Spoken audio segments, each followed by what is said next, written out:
All right, so we got the ProPull anchored on the left side of my body. I'm getting nice and tall in a tall kneeling position.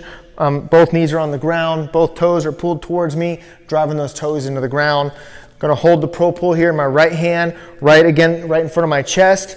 I'm going to sit back into my hips and let my hips, so watch my hips here. So I'm sitting back and then I'm letting them rotate. So my left hip, my left glute here is going back more towards my left, and my right is kind of rotating, okay? So I'm rotating and I'm getting upper back rotation. So I'm rotating my upper back to let this come across, and then I push my left glute forward to come up and to hold this nice, tall, stable position here.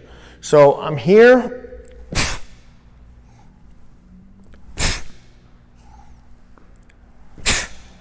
So I'm not pulling hard.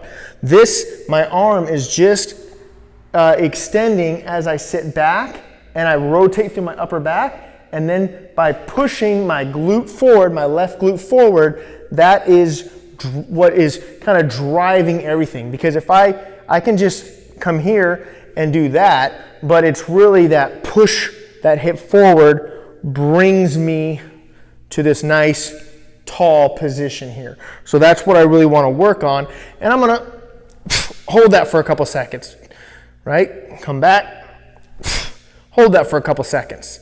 Let's do one more, come across, hold that for a couple seconds, keeping that tension in the body.